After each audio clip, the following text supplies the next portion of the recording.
मंगलाचरण करेंगे। ओम नमः सिद्धेभ्य जय श्री ओम नमः सिद्धेभ्य जय श्री ओम नमः सिद्धेभ्य। मंगलम भगवान वीरो मंगलम गौतमो गणे मंगलम कुंद कुंदाद्यो जैन धर्मोस्तु मंगलम। सर्वमंगल मांगल्यम सर्व कल्याण कारकम प्रधानम सर्वधर्माणां जैनम जयतु शासनम। जैनम जयतु शासनम जैनम जयतु शासनम। नमः समय साराय स्वानुभूत्या चकाशते चित स्वभावाय भावाय सर्वभावांतरच्छिदे। अध्यात्म अमृत कलश का सर्व विशुद्ध ज्ञान अधिकार हम लोग पढ़ रहे हैं।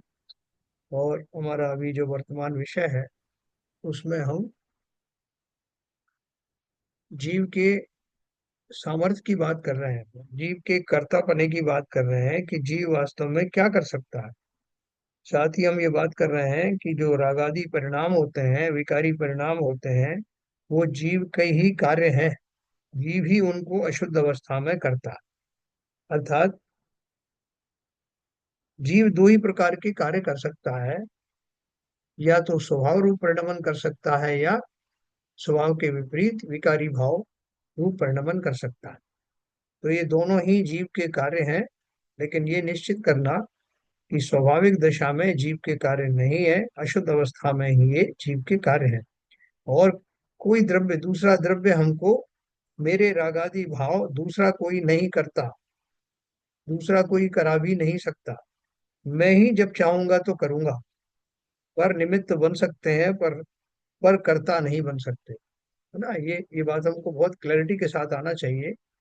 और ये इतनी क्लैरिटी होना चाहिए कि जीवन में भी, जो प्रैक्टिकल लाइफ है उसमें भी, मैंने अपना रिमोट कंट्रोल किसी को नहीं दिया हुआ है कि कोई कभी भी चाहे मुझे दुखी सुखी कर जाए, कभी भी मेरा मूड खराब कर दे, कभी अच्छा कर दे।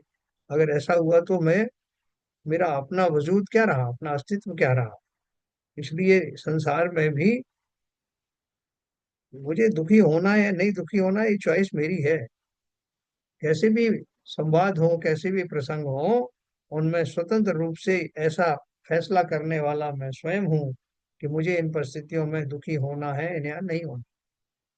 अगर मैं सुखी रहा तो कोई मेरा कुछ बिगाड़ नहीं सकता कि ये सुखी क्यों है, और मैं दुखी हूं तो कोई दूसरा मुझे सुखी भी नहीं कर सकता।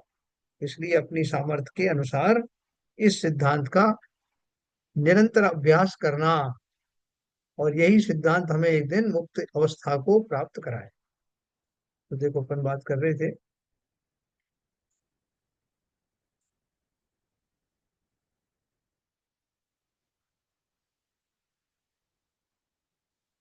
एक प्रश्न आया था इसमें, प्रकृति के कार्य होने पर भी यदि विकार चेतन में होता है तो होने दें, इसमें क्या आपत्ति है। तो समाधान दिया था, जिसका कार्य होता है फल भी उसी को प्राप्त होता है, यह नियत है।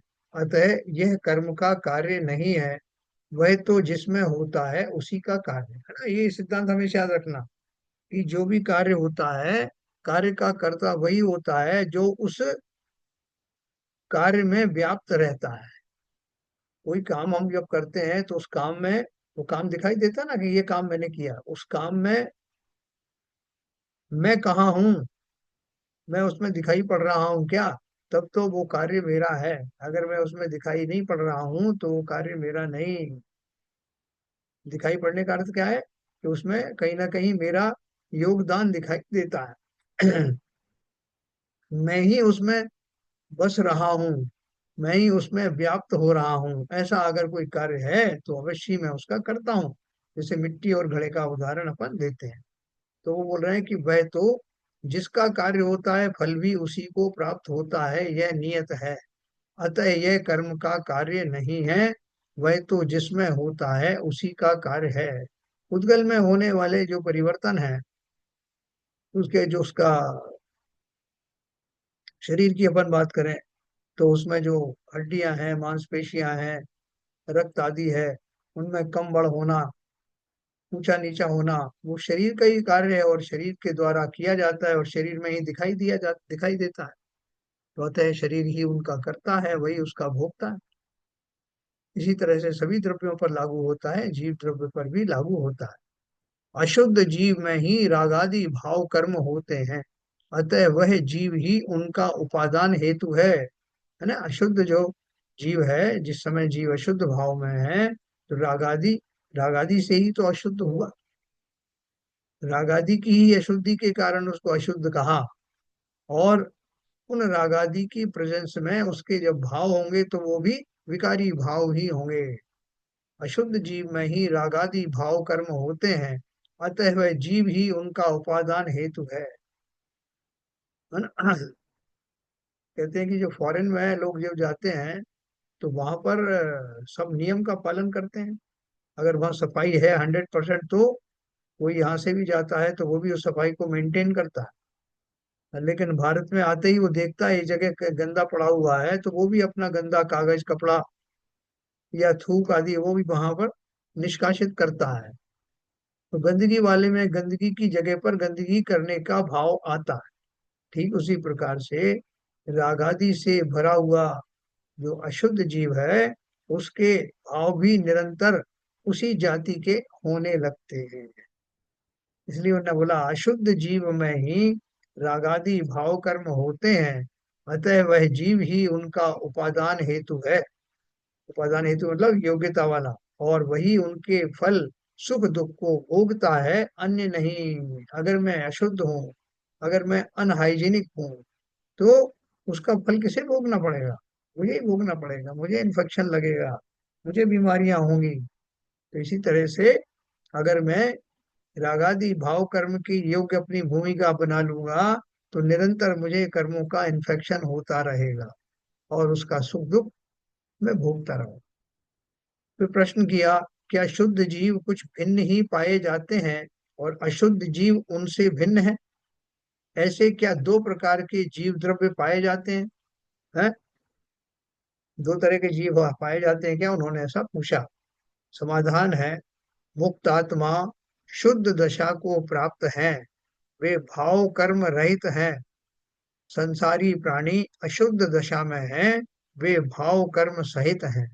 जीवों की दो भिन्न भिन्न जाति नहीं है ना। दो अलग अलग जाति नहीं कि एक शुद्ध जीव है एक अशुद्ध जीव है। वही जीव है, वही जो अशुद्ध दशा में होते हैं तो अशुद्ध होते हैं, जब शुद्ध दशा को प्राप्त हो जाते हैं तो शुद्ध कहलाते हैं। मुक्त आत्मा शुद्ध दशा को प्राप्त है। जितनी मुक्तात्मा हो गई, जो सिद्ध आदि हैं, वो शुद्ध दशा को प्राप्त हो गए। वे भाव कर्म रहित है। संसारी प्राणी अशुद्ध दशा में है, वे भाव कर्म सहित हैं। जीवों की दो भिन्न भिन्न जाति नहीं है। संसारी प्राणी कैसा है? अशुद्ध दशा में है और भाव कर्म सहित है। जीवों की दो भिन्न भिन्न जाति नहीं। प्रश्न है, यह तो द्रव्य कर्म के संयोग में ही संसारी भाव कर्म सहित पाया जाता है, अतः द्रव्य कर्म कारण और भाव कर्म कार्य, ऐसा मानना चाहिए। देखो ने बहुत अच्छी एक बात कही है। चेले ने बोला है कि भैया, ये जो जीव है जिन्हें हम संसारी कहते हैं या जिनके विकारी भाव कहते हैं, उनका कारण वो द्रव्य कर्म है जो उदय में आते हैं। मेरा ज्ञानावरण आदि कर्म है, दर्शनावरण कर्म है, मोहिनी का आदि है। वो जब उदय में आते हैं तो मेरे भाव उस तरह के हो जाते हैं। मेरे क्या गलती उसमें, है ना। तो जो कुछ कसूर है किसका है? उन द्रव्य कर्मों का है। उनके कारण ऐसा हुआ, तो इसलिए वो कारण है और मेरे विकारी भाव कर्म है, कार्य है। समाधान दिया कि यह ठीक है कि द्रव्य कर्म के संयोग में ही जीव रागादि भाव कर्म युक्त पाया जाता है। तथापि द्रव्य कर्म पौद्गलिक होने से जीव की अशुद्ध पर्याय रूप भाव कर्म का कर्ता नहीं है, वह केवल निमित्त कारण मात्र है। निश्चय से कारण तो उपादान कारण को ही कहते हैं, क्योंकि कार्य उसी में होता है ना। तो हम जगह जगह कंफ्यूज होते हैं ना, किसमें? निमित्त में और कर्ता में। बोल रहे यह ठीक है कि द्रव्य कर्म के संयोग में ही जीव रागादि भाव कर्म युक्त पाया जाता है। तथापि द्रव्य कर्म पौद्गलिक होने से जीव की अशुद्ध पर्याय रूप भाव कर्म का कर्ता नहीं है, करता क्यों नहीं है? क्योंकि एक जो है वो जड़ है, दूसरी जाति का है कर्म, और जिसमें हो रहा है वो चेतन है। इसलिए चेतन का कर्ता अचेतन हो नहीं सकता। द्रव्य कर्म होता है, उसके उदय में कुछ घटनाएं घटित होती हैं जीव में, लेकिन वो उसने डायरेक्टली कुछ किया ऐसा नहीं। वो केवल निमित्त कारण मात्र है। निश्चय से कारण तो उपादान कारण को ही कहते हैं, क्योंकि कार्य उसी में होता है ना। अपन कई बार कह चुके कि भाई किसी ने आपको उकसाया, गाली दी, आपके ऊपर निर्भर करता है कि आप उससे क्रोधित हो या ना हो, आप उसका बुरा माने या ना माने। लेकिन अगर आप उससे दुखी हुए, क्रोधित हुए, तो जरूर कहा जाएगा कि उसकी गाली से उनको क्रोध आया। तो गाली उसमें निमित्त तो बन सकती है, क्योंकि निमित्त के होने पर कार्य वैसा हो ही, ये उस पर डिपेंड करता है कि सामने वाले की वो योग्यता क्या है, वो किस तरह से सोच रहा है, तभी वो निमित्त निमित्त बनता है। लेकिन कार्य जब होता है तो कर्ता के द्वारा वो ही कार्य हमेशा होता है। गेहूं को जब भी पीसोगे उसका आटा ही बनेगा। तो इसलिए कार्य में, कर्ता में और निमित्त में फर्क है। फिर प्रश्न है, दो द्रव्य मिलकर एक परिणमन नहीं करते ऐसा आपने कहा है, पर मनुष्य पर्याय देह और आत्मा दोनों की मिलकर बनी है, इनमें भेद कैसे समझा जाए? है ना? क्या बोल रहे हैं? बोले आपने बोला था कि दो द्रव्य मिलकर के एक नहीं होते, लेकिन आप देखो मनुष्य पर्याय में जो शरीर है और आत्मा है दोनों एक हो जाते हैं कि नहीं? तो इनको अलग अलग कैसे करें? समाधान दिया, यह कहा जा चुका है कि दो की मिलकर एक पर्याय कथन करना उपचार मात्र है। वस्तुतः देह की मनुष्याकृति देह में रहती है, वह वर्णात्मक द्रव्य है? आत्मा की मनुष्योचित भाव सहित पर्याय आत्म द्रव्य में होती है। मृत्यु हो जाने पर आत्मा मनुष्य पर्याय से छूट जाता है, और जिस पर्याय में जाता है तत्संबंधी आयु और नाम कर्म तत्काल उदय में आ जाते हैं। मान लो उसे देव पर्याय में जाना है, तो विग्रह गति में ही वह देव संज्ञा को प्राप्त हो जाता है। अंतर मुहूर्त में वह सांगोपांग देव बनकर यहाँ यदि आवे, तो अपने पूर्व देह की मनुष्य पर्याय को अलग से साक्षात देख सकता है। अतः दोनों की समान विभिन्न पर्यायों में एक मनुष्य पर्याय ऐसा मात्र उपचार है? क्या बोल रहे हैं? कि शरीर और आत्मा सदा काल अलग अलग ही रहे, कभी वो एक नहीं हुई पर्याय। है ना? इसमें उन्होंने इसी क्रम में एक बता दिया कि किसी का जब देहावसान होता है, तो जिस पर्याय में जाने वाला होता है वहां जन्म लेने से पहले ही उसकी आकृति बनने लगती है, लास्ट में तो बनी जाती है वो।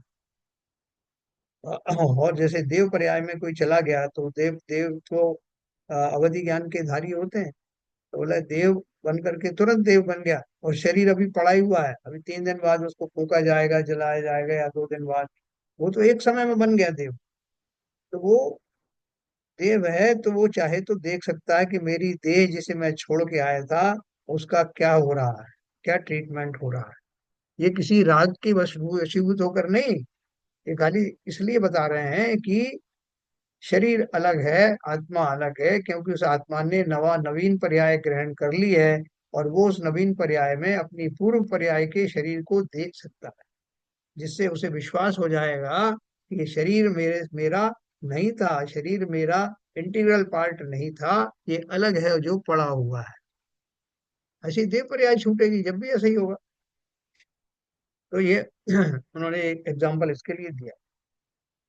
किसी को किसी ने आत्मा के कर्तृत्व का लोप कर एकांत से प्रकृति को ही रागादि का कर्ता माना है, ऐसी मान्यता सदोष है, यह बताता है। किसी ने आत्मा के कर्तृत्व का लोप कर एकांत से प्रकृति को ही रागादि का कर्ता माना है। वो बोल रहे हैं कि प्रकृति यानी नेचर कुछ नहीं होता, कर्म आदि जो है बाह्य कर्म भी कुछ नहीं होते, और खाली, हाँ, उन्होंने क्या माना है कि आत्मा का कर्तृत्व तो कुछ नहीं है, आत्मा कुछ नहीं करता, उसको तो जैसा ही प्रकृति में घटित होता है उसके अनुसार ही वो राग आदि करता है। जैसे मैंने कुछ नहीं किया, मुझे अचानक से भाव आया, प्रकृति को देख करके आया, कर्मों के सानिध्य में आया, वस्तुओं को देख करके आया, और मैं राग आदि का कर्ता बन गया, तो मैं उससे अलग होना चाहता हूँ कि इसमें मेरा कोई दोष नहीं, आत्मा ने तो कुछ नहीं किया, ये तो जो कुछ है ये बाह्य कर्म या प्रकृति ने मुझसे कराया। तो ऐसा ऐसा मान्य ऐसी मान्यता खोटी मान्यता है, इसमें मेरा कोई दोष नहीं, ऐसा मानना क्यों नहीं है, ये आगे बताते। कर्मेव प्रवितर्क्य कर्त हत कई क्षिप्तात्मनो कर्तताम कर्तात्मय कथंचिदत्य चरिता कैश्चिच्छ्रुति कोपिता तेषामुद्धत मोह मुद्रित धियाम ओधस्य संशुद्धये स्याद्वाद प्रतिबंध लब्ध विजया वस्तु स्थिति स्तूयते।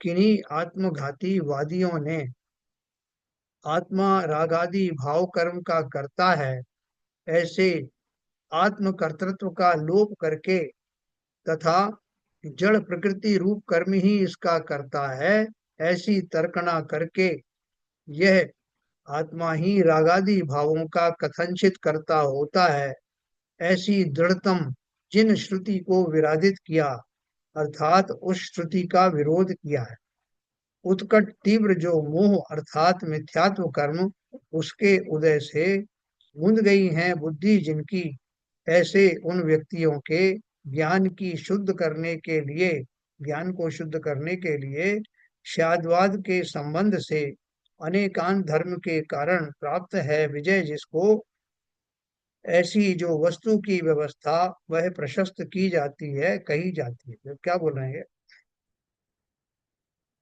एक सांख्य मत होता है ना, सांख्य मत वाले जो हैं वो उनकी जो सोच होती है वो कैसी सोच होती है, उसके उसके अनुसार बता रहे हैं वो क्या सोच है।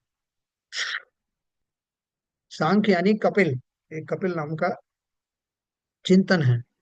सांख्य यानी कपिल मतानुयायी आत्मा सर्वथा नित्य अखंड चैतन्य स्वरूप ही सदा काल रहता है तथा रागादि प्रकृति के ही कार्य है, ऐसा वे मानते हैं। क्या कहते हैं वो, कि आत्मा तो हमेशा ही एक जैसा बना रहता है, सर्वथा नित्य हर समय हमेशा रहता है, अखंड रहता है, चैतन्य रहता है, सदा काल में रहता है, और उनका कुछ भी बिगाड़ सुधार करने वाला कर्म है, उनमें रागादि डालने वाले कर्म हैं। उनका यह कथन जैन मत के विरुद्ध है। क्यों विरुद्ध है? जैन मत शाद्वाद रूप वस्तु स्थिति का ज्ञापक है। हमारे यहाँ शाद्वाद चलता ना, कि किन परिस्थितियों में ये जो कथन है कि आत्मा सर्वथा नित्य है, अखंड है, ये जो कथन है किन परिस्थितियों में बदल जाता। जैन मत शाद्वाद रूप वस्तु स्थिति का ज्ञापक है। जैन मत का कथन है कि आत्मा निश्चय दृष्टि से रागादि का अकर्ता है ना। फर्क क्या, फर्क गया, देखो क्या फर्क पड़ा दोनों स्टेटमेंट। हमने एक निश्चय और व्यवहार के दो अलग अलग पैमाने बनाए हैं, जबकि वो कपिल मत वाला वो उसका एक ही पैमाना है, हर हाल में जीव वैसा ही रहता है। यहाँ क्या बोल रहे हैं, जैन मत का कथन है कि आत्मा निश्चय की दृष्टि से तो रागादि का अकर्ता है, पर संसार दशा में रागादि का कर्ता आत्मा ही तो है। संसारी दशा में कौन आगे कर जाएगा। एकांतवादियों के मोह को दूर करने के लिए वस्तु स्थिति आगे कही जाती है। देखो ऐसा कंफ्यूजन बहुत दिनों तक और बहुत लोगों को रहता है। क्या रहता है कि संसारी दशा में रागादि का कर्ता वो आत्मा को नहीं मान रहे, वो किसको मान रहे हैं, जिन कर्मों ने के निमित्त से वो हुआ उन कर्मों को ही उसका कर्ता मानते हैं, है ना। जबकि जैन धर्म क्या बोलता है कि रागादि का कर्ता रागादि का हो या विकार या विरागी वितरागी भावों का कर्ता, दोनों का ही कर्ता आत्मा ही है, क्योंकि आत्मा के ही कार्य हैं। ये जितने भी भाव हैं वो चैतन्य में ही उठते हैं, उद्गल में नहीं उठते। इसलिए चेतन ही उसका करता है दोनों दशाओं में, विकारी दशाओं में विकारी भाव और शुद्ध दशा में शुद्ध भाव। लेकिन उत्पन्न चेतन में ही होते हैं, आत्मा में ही होते हैं। तो निश्चय से, अगर निश्चय की बात करें तो अपन स्वभाव की बात करते हैं, जब व्यवहार की बात करते हैं तो संसारी जीवों की बात भी करते हैं। एकांतवादियों के मोह को दूर करने के लिए वस्तु स्थिति आगे कही जाती है। देखो, ये अपन जो पढ़ रहे हैं सर्व विशुद्ध ज्ञान अधिकार क्यों पढ़ रहे हैं, उसमें आत्मा की अंतिम अवस्थाओं की अपन बात कर रहे हैं। अब बहुत छोटा सा इशू रह गया है, सारे इशू निबट गए। क्या रह गए हैं कि जीव क्या कर सकता है। हालांकि ये तो हमने सारे ग्रंथों में पढ़ते चले आए इसी बात को, जीव के क्या लिमिटेशंस हैं और पुद्गल आदि जी के कर्तापना कौन सा इसमें आता है। ये जानने के बाद में हम निश्चिंत हो जाएंगे। हमारे पास अब एक ही काम बचा, संसारी अवस्था में मैं रागादि भाव करता, मुक्त अवस्था में वो भाव मेरे नहीं होते, मैं वितरागी बन जाता हूँ। तो अब मेरा एक पॉइंट कितना सा काम रह गया, संसारी अवस्था में होने वाले अपने विकारी भावों पर कैसे नियंत्रण किया जाए, और उस नियंत्रण के फलस्वरूप ही मैं वीतरागी और मुक्त बन सकता हूँ। इतना सा काम बचा। तो अभी तक आपने क्या काम कर लिए हैं?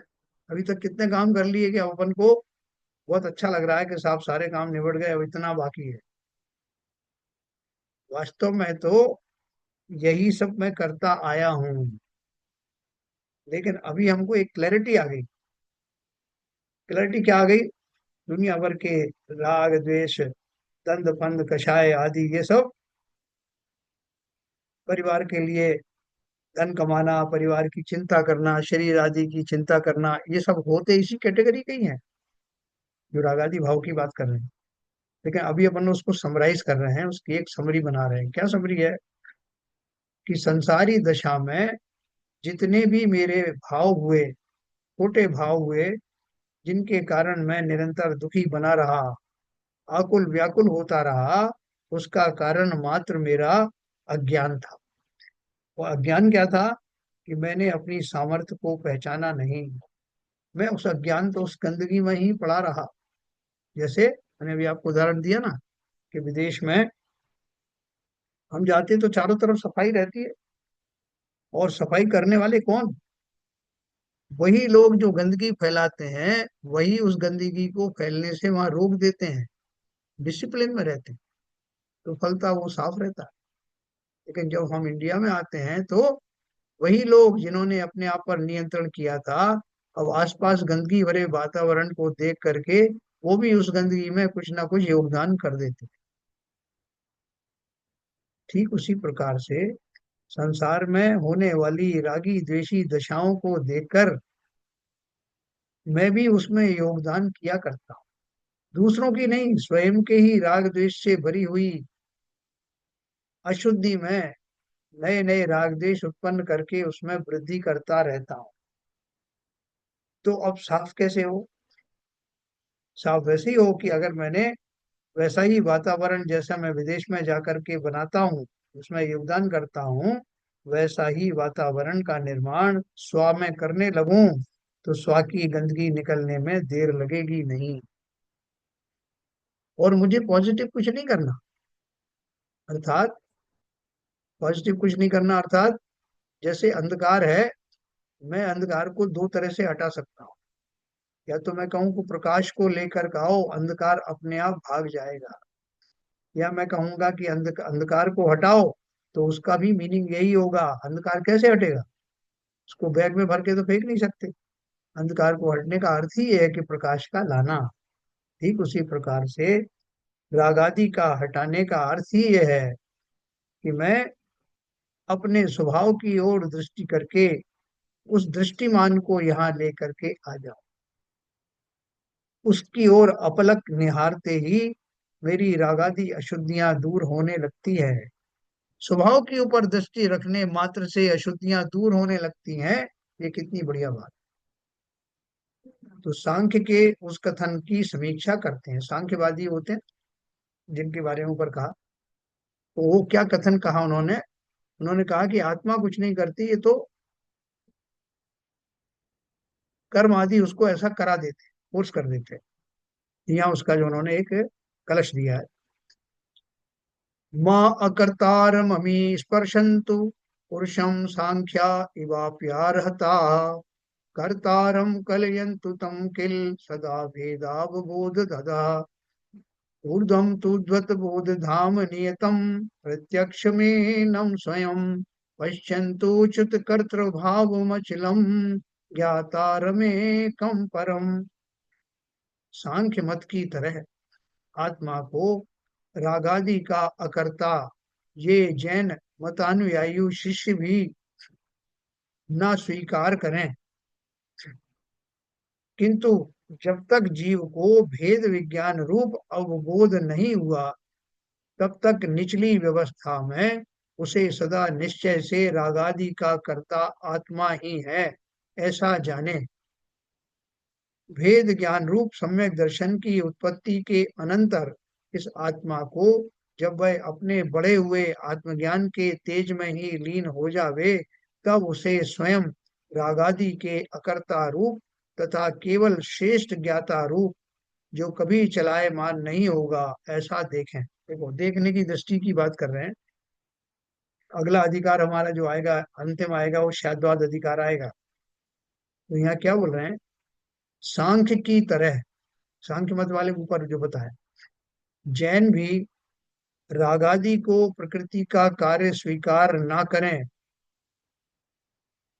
किंतु ऐसा माने कि जब तक यह संसारी जीव मिथ्यात्व की भूमिका में है तब तक वह अपने ज्ञान स्वभाव को न जानता हुआ पर मैं इष्ट अनिष्ट मान उनसे राग द्वेष मोह करता है। ना क्या माने?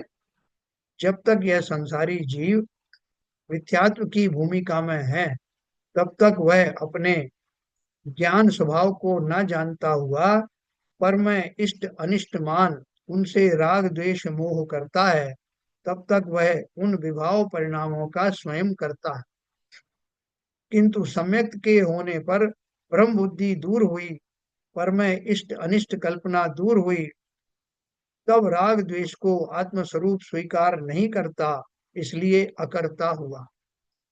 ऐसा अकर्तृत्व उसका सदा काल रहता है। तब उस ज्ञान दशा में आत्मा को अकर्ता मानो।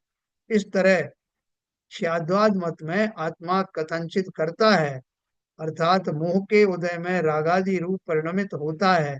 अतः अपनी उस आत्मोपादान रूप अशुद्ध परिणति का स्वयं करता है। वही जीव जब ज्ञानी होता है तब ज्ञान भाव का करता है, रागादि भाव कर्म का अकर्ता ही रहता है। तदा तब कथनचित अकर्ता कहा जाता। देखो, इस पूरे विश्लेषण का सार क्या है? एक छोटा बच्चा है, वो मिट्टी खाता, तो उसके लिए अनिष्टकारी है। कई बार वो बीमार भी पड़ा, लेकिन वो खाता रहता है। उसको कुछ लोगों ने समझाया भी, लेकिन वो समझा नहीं। लेकिन एक बार वो समझ गया। अब तक मिट्टी खा करके वो अपना अनर्थ करता रहता था। एक बार बहुत प्रयत्नों के बाद एक बार उसको समझ आई कि मिट्टी खाना गलत है। उसने तत्काल प्रभाव से मिट्टी खाना छोड़ दिया और धीरे धीरे उसकी उम्र भी बढ़ती गई। अब वो उसने मिट्टी का खाना बंद कर दिया। तो अब मिट्टी के खाने के कार्य के लिए वो प्रारंभ में करता रहा। जब तक खाता रहा तब तक उसका करता था। जिस दिन से उसने छोड़ा है उस दिन से उसका अकर्ता हो गया और फिर पूरे जीवन अकर्ता ही रहा। उसने फिर खाई नहीं। ठीक उसी प्रकार से अज्ञान दशा में जीव रागादि भाव का कर्ता होता है ना। कर्तापना उसमें ही हुआ, लेकिन अशुद्ध अवस्था का अर्थ ये, अज्ञान में अनजाने पने में मिथ्यात्व दशा में जीव रागादि भाव का कर्ता होता है। और जैसे ही उसकी दृष्टि सम्यक होती है वो उन रागादि का करना बंद कर देता है। अर्थात ज्ञानी हो जाने के बाद वो रागादि का अकर्ता हो जाता है ना। ये बात कर रहे हैं। वैसे तो क्या है, हमें दर्शन हो गया उसके बाद भी कुछ दिन तक रागादि रहते हैं, तो वो रागादि पूर्व संयोग में जैसे उसने मिट्टी खाई थी, अब बंद कर दी, थोड़े दिन तक उसके पेट में रही, ठीक उसी प्रकार इस तरह शाद्वाद मत में आत्मा कथनचित करता है, अर्थात मोह के उदय में रागादि रूप परिणमित होता है। अतः अपनी उस आत्मोपादान रूप अशुद्ध परिणति का स्वयं करता है। दोनों पक्ष का कर्ता मैं कैसे हुआ? अज्ञानवश हुआ। और जब ज्ञानी हुआ तो अपनी शुद्ध परिणति में लाने का भी कर्ता मैं ही हूँ। वही जीव जब ज्ञानी होता है तब ज्ञान भाव का कर्ता होता है। रागादि भाव कर्म का अकर्ता ही रहता है, तब कथनचित अकर्ता कहा जाता है ना। एकांत से कर्ता या एकांत से अकर्ता माने तो या तो सदा जीव संसारी ही रहेगा या अकर्ता यानी मुक्त ही रहेगा। अगर मैं ऐसा नहीं मानूं, जैसे मैंने वो बच्चे का उदाहरण दिया, कि मैं तो उसको मानूं कि भैया ये तो जो है मिट्टी खाता ही नहीं है, मिट्टी इसको इसको जबरदस्ती मिट्टी आती और इसके मुंह में चली जाती, ऐसा मानूं। और एकांत से कर्ता या एकांत से अकर्ता माने, जो खा रहा है उसको मैं कहूंगी ये नहीं खा रहा, और जिसने खाना बंद कर दिया है उसको मैं अकर्ता नहीं मानूं, जैसे कि अभी उदाहरण में दिया, तो या तो जीव संसारी रहेगा, अगर मैं निरंतर वो मिट्टी खाता रहेगा तो निरंतर बीमार रहेगा। और जिस दिन से वो छोड़ देगा या जिस किसी ने खाई नहीं, तो वो मिट्टी खाने का कर्ता कहलाएगा क्या? जिसने कभी खाई नहीं, वो तो प्रारंभ से ही अकर्ता रहा। तो जिस समय से उसने उस मिथ्यात्व का सेवन बंद किया, उस समय से वो उसका अकर्ता हो गया। और अनादिकाल से जीव कर्मादि से युक्त है, रागादि से युक्त है, इसलिए अनादिकाल से तो वो उसका कर्ता बना हुआ है। लेकिन जिस समय से ज्ञानी हुआ, उस समय से उसका वो अज्ञान दशा में होने वाले विकारी भाव का कर्तापना छूट जाता। तो बोल रहे हैं एकांत से कर्ता या एकांत से अकर्ता माने तो या तो सदा जीव संसारी ही रहेगा या अकर्ता मुक्त ही रहेगा। पर ऐसी वस्तु स्थिति नहीं है। आत्मा वस्तु तो आत्म वस्तु तो अवस्था भेद से कथनचित करता और कथनचित अकर्ता है। इसे ऐसा भी कह सकते हैं कि एक ही आत्मा कदाचित पूर्वावस्था में रागादि का कर्ता भी रहता है और कदाचित उत्तर अवस्था में ज्ञानी बनने पर फिर स्वयं उनका अकर्ता हो जाता है। बहुत सिंपल बात है कि एक व्यक्ति मुनिराज बना, जैसे अंजन चोर जैसा है ना, कि जिसने सारे जीवन भर चोरियां करी, दुष्कर्म किए, और फिर वो मुनि बन जाए। तो लोग कहें उसको मानने को तैयार नहीं है, साहब मैं मान नहीं सकता कि ये मुनि है, क्योंकि मैंने तो इसे चोरी करते हुए देखा। तो भैया चोरी करते हुए देखा वो पर्याय अलग थी। पर्याय अलग थी मतलब मनुष्य पर्याय में ही उसके दो भेद करें। जब तक वो संसारी अवस्था में रहा, विकारी अवस्था को रहा, तब तक उसने ये कार्य किया। लेकिन मुनि बनने के बाद में ये छोड़ दिया, ये संभव है। प्रश्न पूछा, ज्ञानावरण उसे कहते हैं जो जीव के ज्ञान स्वभाव का आवरण करे, उसे ढाके, अर्थात जीव को अज्ञान दशा में लावे। मोहनी उसे कहते हैं जो आत्मा को अपने स्वभाव से भुला देवे, मोहित करे। साता असाता, दुख सुख, सुख दुख रूप करता है। गति आयु कर्म नाना गतियों में घुमाता है। निद्रा कर्म सुलाता है, इत्यादि सभी कर्मों की व्याख्याएं इसी प्रकार की हैं। सभी आचार्यों ने कर्म को ही जीव की दुर्वस्था का कर्ता कहा है। अतः आपका कथन जैनागम के अनुकूल कैसे है, इसका स्पष्टीकरण करें। क्या बोल रहे हैं? बोल रहे हैं कि सारे आचार्य ये बात कह रहे हैं, कर्मों के बारे में बता रहे हैं कि वो कर्म ही मुझे सब कुछ करा रहे हैं। ज्ञान आवरण कर्म आता है तो मेरा ज्ञान स्वभाव ढक जाता है, और मोहिनी कर्म आता है तो मेरा स्वभाव भुला देता है। ऐसे सारे कर्म जो जो बताए हैं, वो शास्त्रों में लिखा है कि कौन से कर्म के कारण मैं मेरा क्या दशा हो जाती है। और आप बोल रहे हैं कि वो कर्म में मुझे कुछ नहीं कराते, मैं ही होता हूँ, मैं ही ऐसा करता हूँ। ये बात कहाँ सही?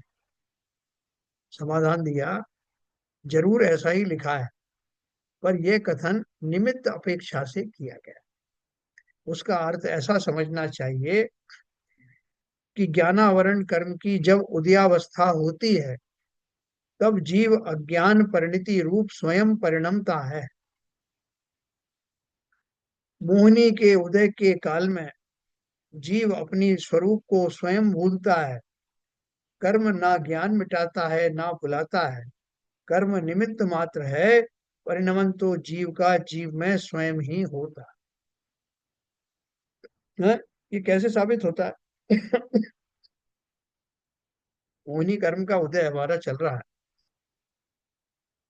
उस समय ऐसे प्रसंग आएंगे कि जिसके कारण मैं मोहित हो जाऊंगा।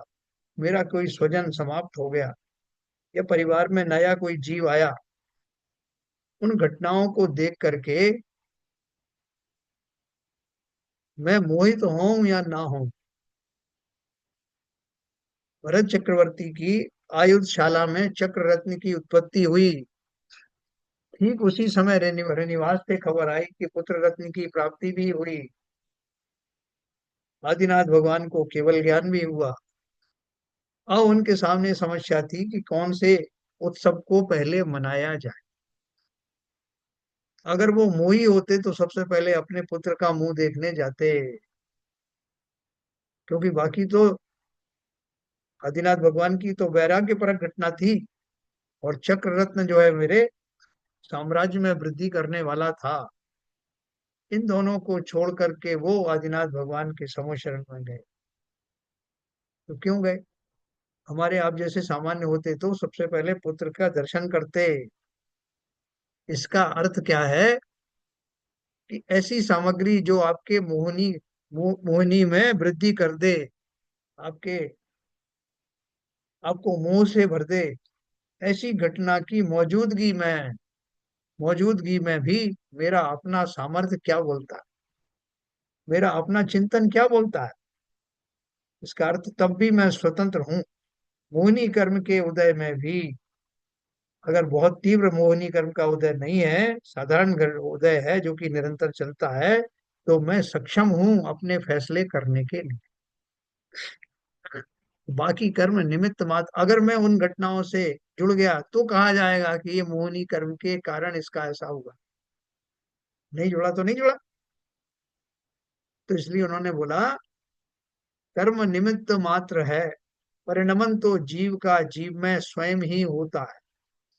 फिर एक प्रश्न किया कि परिणमन तो जीव में होता है, यह सत्य है, पर जब जीव के ज्ञानावरणादि का उदय नहीं होता या मोह का उदय नहीं होता, तब तो विकारी परिणमन नहीं होता है।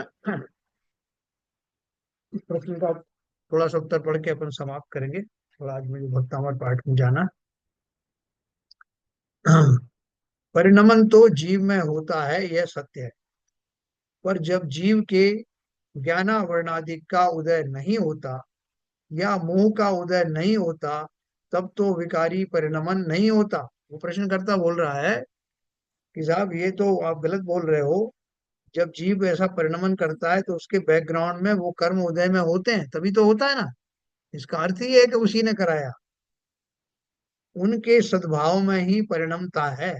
अतः कर्म के साथ ही उसका अन्वय व्यतिरेक होने से कर्म ही जीव के विकार का कर्ता मानना चाहिए, ऐसा न्याय शास्त्र में लिखा है। क्या लिखा है? अन्वय व्यतिरेक गम्यो ही कार्य कारण भाव है। अर्थात जिनमें अन्वय व्यतिरेक मिले उनमें परस्पर कार्य कारण भाव मानना चाहिए। अतः रागादि में कर्म का कर्तृत्व है, ऐसा निश्चित होता है। तो उन्होंने क्या बोला कि कार्य जो है इसी की वजह से होता है। इसका समाधान देखते हैं। कार्यों की उत्पत्ति के दो कारण होते हैं, एक उपादान कारण, दूसरा हाँ कुछ बोल रहे हैं।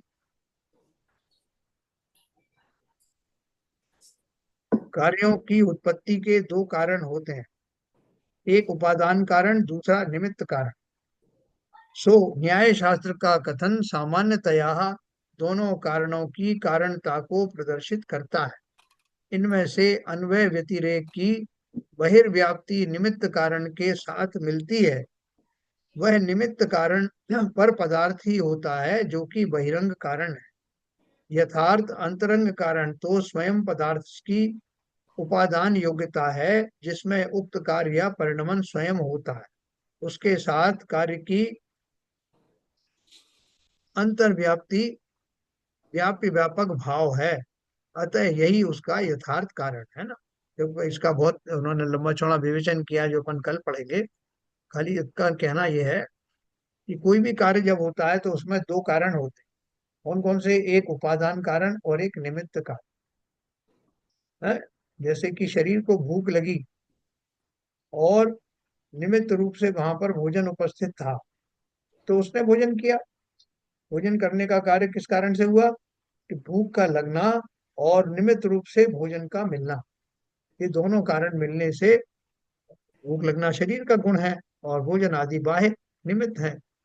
इसी तरह से आप आत्मा में लगा दीजिए कि जब जो है कर्मादि का जो उदय है वो निमित्त कारण है, और जीव की अपनी उपादेयता, अपनी योग्यता, अपना चिंतन, वो उसका ग्रहण करने का और या उस तरह रिएक्ट करने का वो उसका वास्तविक कारण है।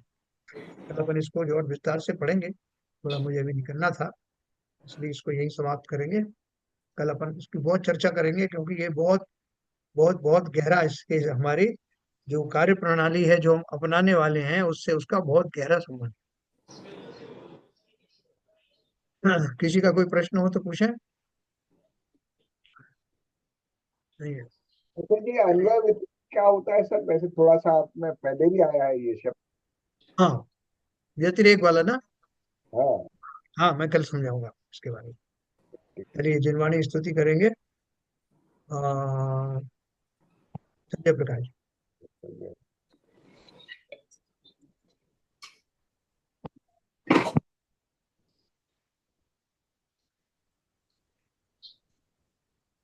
2 मिनट से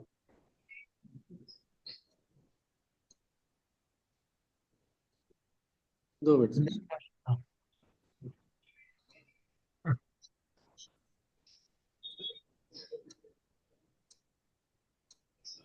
जिनवाणी माता दर्शन की बलिहारियां, जिनवाणी माता दर्शन की बलिहारियां। प्रथम देव अरहंत मनाओ, गणधर जी को ध्याओ, कुंद कुंद आचार्य हमारे, जिनको शीस नमाओ रे।